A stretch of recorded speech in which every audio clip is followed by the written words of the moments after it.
Doncs diversitat teatral neix una mica accidentalment o incidentalment. L'origen inicial era fer pedagogia de la diversitat. La meva intenció també era treballar amb persones amb discapacitat i donar visibilitat als escenaris professionals, perquè fins aleshores el que estava veient és que hi havia tota la part artística relacionada amb la discapacitat estava més enfocada en la part social. Aleshores la meva intenció era aquesta i ens va funcionar.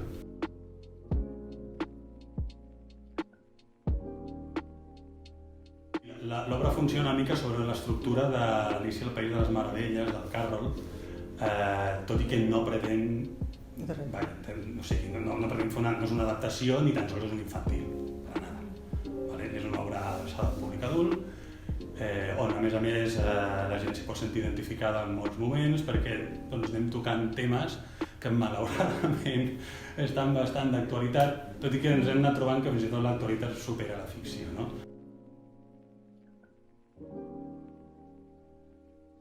És la història d'un viatge d'una princesa que és l'última esperança per salvar un reialme decadent i és una princesa que no vol ser princesa, no vol assumir la responsabilitat del seu càrrec. Seria com una princesa nini, que no té ganes de fer res, només vol tenir els luxes i les comoditats i prou.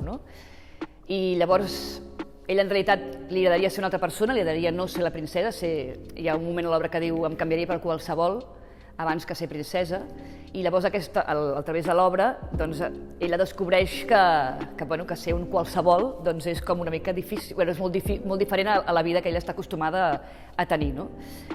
Aquesta peça té la peculiaritat que en les peces anteriors les peces giraven entorn a alguna persona que tenia diversitat funcional, eren històries a l'entorn de la diversitat, i en aquesta peça hi ha dues persones amb diversitat funcional però la peça no parla de la diversitat funcional. Crec que és el salt, senzillament hi són.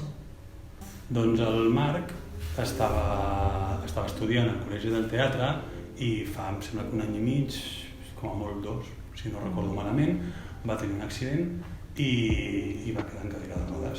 El Marc té 21 o 22 ara mateix, 22 anys, amb 20 anys, si fa no fa, i quan va començar a poder-se recuperar i adaptar-se a poc a la cadira, ell va decidir que volia seguir fent teatre. Jo estic molt agraït que l'Emili m'oferís aquest paper perquè estic treballant amb actors i actrius professionals que tenen un munt d'experiència, estic aprenent moltíssim, estic molt agraït, la veritat, molt content. La Míriam ja fa bastants anys va tenir un accident que en realitat no havia de ser res greu, però van acabar amputant-li de genoll cap a baix. Jo tinc 3 papers en aquesta peça. Faig de bufó, de soldat i de cirurgiana.